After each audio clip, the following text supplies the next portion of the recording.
Hi, എല്ലാവർക്കും എൻ്റെ ഇന്നത്തെ വീഡിയോയ്ക്ക് സ്വാഗതം. എല്ലാവരും സുഖമായിരിക്കുന്നു എന്ന് വിചാരിക്കുന്നു. അപ്പം ഞാൻ കുറേ ദിവസമായിട്ട് വീഡിയോ ഇട്ടിട്ട് ഒരു 10-11 ദിവസമായി ഞാൻ ഷോർട്സും ഒന്നും ഇട്ടിട്ടുണ്ടായിരുന്നില്ല. അപ്പം ഞാൻ ഇന്നൊരു ചെറിയ വീഡിയോ ആയിട്ടാണ് കേട്ടോ വന്നിരിക്കുന്നത്. ഒരു ഈവനിങ് സ്നാക്ക് ഉണ്ടാക്കുന്ന ഒരു വീഡിയോ ആണ് കേട്ടോ. അപ്പം നമുക്ക് വീഡിയോയ്ക്ക് പോയാലോ. അപ്പോൾ ഇതുവരെ എൻ്റെ ചാനൽ സബ്സ്ക്രൈബ് ചെയ്യാത്തവരുണ്ടെങ്കിൽ എൻ്റെ ചാനൽ ഒന്ന് സബ്സ്ക്രൈബ് ചെയ്തതിന് സപ്പോർട്ട് ചെയ്യുക, ലൈക്ക് ചെയ്യുക, ഷെയർ ചെയ്യുക, കമൻറ്റ് ചെയ്യുക. വീഡിയോ കണ്ടാലോ. അപ്പോൾ ഇന്ന് ഞാനൊരു നേന്ത്രപ്പഴം വെച്ചിട്ടുള്ളൊരു സ്നാക്കാണ് കേട്ടോ. നേന്ത്രപ്പഴത്തിൻ്റെ തോലിയൊക്കെ കറുത്ത് ഇവിടെ ഇരിക്കുകയാണ്. അതുകൊണ്ട് തന്നെ അത് കണ്ടാൽ തന്നെ എനിക്ക് വേണ്ട എന്ന് പറയും കേട്ടോ കുട്ടികൾ.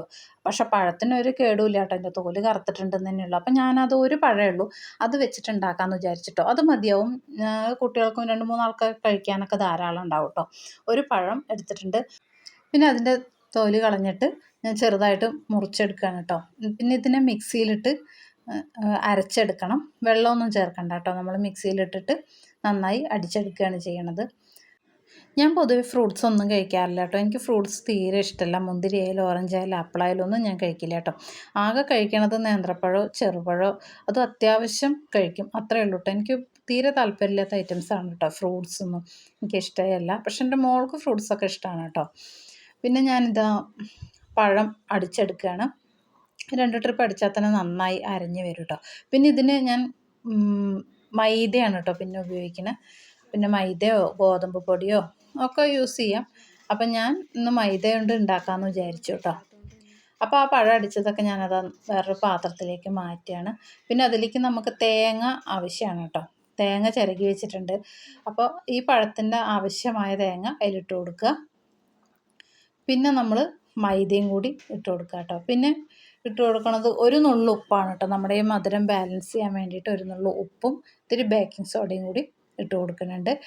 പിന്നെ ഇതിനിപ്പം ഏലക്കാപ്പൊടി ചേർത്താൽ നല്ലൊരു മണവും രുചിയൊക്കെ കിട്ടും കേട്ടോ. പക്ഷേ എനിക്ക് ഏലക്ക തീരെ താല്പര്യമില്ലാത്തൊരു ഐറ്റം ആയതുകൊണ്ട് തന്നെ ഞാനത് സ്കിപ്പ് ചെയ്തിട്ടുണ്ട് കേട്ടോ. അപ്പം നിങ്ങൾക്ക് വേണമെങ്കിൽ ഏലക്കാപ്പൊടി ചേർത്ത് കൊടുക്കാം.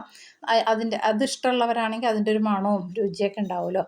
അപ്പോൾ ഒരു നുള്ളു ഉപ്പും ഇത്തിരി ബേക്കിംഗ് സോഡയും പിന്നെ നമ്മുടെ പഞ്ചസാര. പഴത്തിന് അത്യാവശ്യം നല്ല മധുരമുണ്ട്, എന്നാലും നമ്മൾ കുറച്ച് പഞ്ചസാര ഇട്ട് കൊടുക്കണം കേട്ടോ. നമ്മൾ മൈദയും കാര്യങ്ങളൊക്കെ ചേർക്കുമ്പോൾ മധുരം കുറയുമല്ലോ.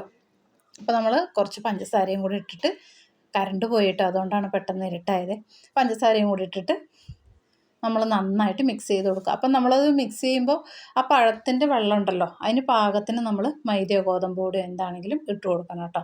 അപ്പം ഞാൻ കുറച്ച് ഇട്ടിട്ടാണ് മിക്സ് ചെയ്തെടുക്കണത്. അപ്പം അത് വെള്ളം നനവ് കൂടുതലാവുമ്പോൾ കുറച്ചും കൂടി മൈദ അതിൽ ഇട്ട് കൊടുത്തിട്ട് അങ്ങനെ മിക്സ് ചെയ്തെടുക്കണം കേട്ടോ.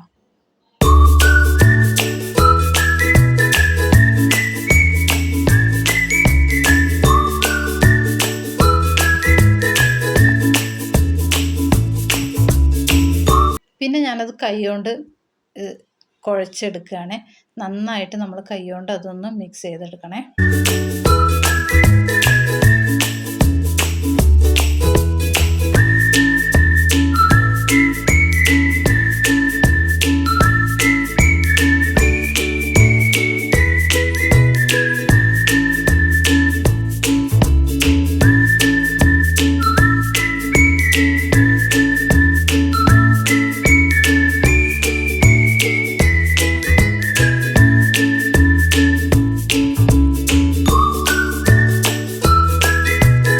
പിന്നെ അത് കുഴച്ച് വെച്ചിട്ട് ഒരു 10 മിനിറ്റ് ഞാൻ റെസ്റ്റ് ചെയ്യാൻ വെച്ചിട്ടു. റെസ്റ്റ് ചെയ്യാൻ വെക്കണമെന്നൊന്നുമില്ല, നമുക്ക് അപ്പം തന്നെ ഉണ്ടാക്കിയെടുക്കാം.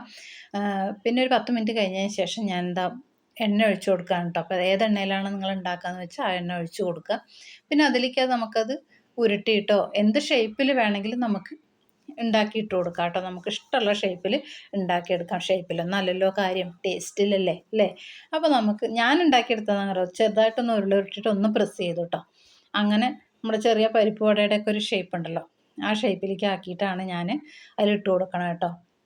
അപ്പോൾ നമ്മൾ ഇട്ട് കൊടുത്തതിന് ശേഷം തീ സിമ്മാക്കി വെക്കണം, അല്ലെങ്കിൽ പുറം ഭാഗം കരിഞ്ഞിട്ടും ഉള്ളു വേവാണ്ടൊക്കെ ആവും കേട്ടോ. അപ്പോൾ അങ്ങനെയൊന്നും ആവരുത്.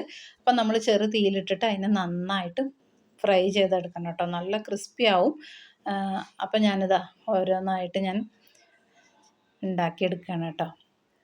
അപ്പം ഞാൻ ഇതൊന്ന് മറിച്ചിട്ട് കൊടുത്തിട്ട് അപ്പോൾ നല്ല ബ്രൗൺ നിറമായി വരുന്നുണ്ട് കേട്ടോ. കരിയരുത്. അപ്പോൾ ഞാൻ എന്താ കോരി മാറ്റുകയാണ് കേട്ടോ. ആദ്യത്തെ ട്രിപ്പ് ഇട്ടത് ഞാൻ കോരി മാറ്റുകയാണ്. ഇനി ഒരു ട്രിപ്പ് ഇടാനും കൂടി ഉള്ളതും കൂടെ ഉള്ളൂ കേട്ടോ. നമ്മളൊരു പഴമല്ലേ ഉണ്ടാക്കിയിട്ടുള്ളൂ. അപ്പം പിന്നെ ഒരു പ്രാവശ്യം കൂടി ഇത്രയെണ്ണം ഇടാനുള്ളത് ഉണ്ട്. അപ്പം അതും കൂടി ഞാൻ എണ്ണയിലേക്ക് ഇട്ട് കൊടുത്തു. അപ്പം അതും കൂടി അങ്ങോട്ട് വറുത്ത് കോരി കേട്ടോ.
ഇതുവരെ ഉണ്ടാക്കി നോക്കാത്തവരുണ്ടെങ്കിൽ ഇങ്ങനെയൊക്കെ ഒന്ന് ട്രൈ ചെയ്ത് നോക്കൂട്ടോ. ഒരു അടിപൊളി സ്നാക്കാണ് കേട്ടോ. നമ്മുടെ സ്കൂളിൽ നിന്ന് കുട്ടികൾ സ്കൂളിൽ വിട്ട് വരുമ്പോഴേക്കൊക്കെ ചില കുട്ടികൾ നേന്ത്രപ്പഴമോ കാര്യങ്ങളോ അങ്ങനെ ഒന്നും കഴിക്കാത്ത മക്കളൊക്കെ ഉണ്ടാവും. അപ്പോൾ ആ മക്കളെ പഴമൊക്കെ കഴിപ്പിക്കാനുള്ള ഒരു ഐഡിയ കൂടിയാണ് കേട്ടോ ഇത്. അപ്പം ഇങ്ങനെയൊക്കെ ഉണ്ടാക്കി നോക്കൂ, കുട്ടികൾക്കൊക്കെ കൊടുക്കൂട്ടോ. എന്തായാലും അവർക്കൊക്കെ ഇഷ്ടാവും. പിന്നെ ഇത് ഒരുപാട് ഹെൽത്തി ആണെന്നും ഞാൻ പറയില്ല, കാരണം ഇതിൽ മൈദയാണ് കൂട്ടിയിരിക്കുന്നത്. പക്ഷെ നമുക്ക് വേണം ഗോതമ്പ് പൊടി വെച്ചിട്ടും നമുക്കിത് ട്രൈ ചെയ്യാവുന്നതാണ്. ഞാൻ പക്ഷെ മൈദയാണെന്ന് ചെയ്തിരിക്കണേ. പക്ഷെ ഗോതമ്പ് പൊടിയിൽ ഇങ്ങനെ ചെയ്താൽ അടിപൊളിയാവും കേട്ടോ. അപ്പൊ എല്ലാവരും ഇതൊന്ന് ഉണ്ടാക്കി നോക്കൂട്ടോ.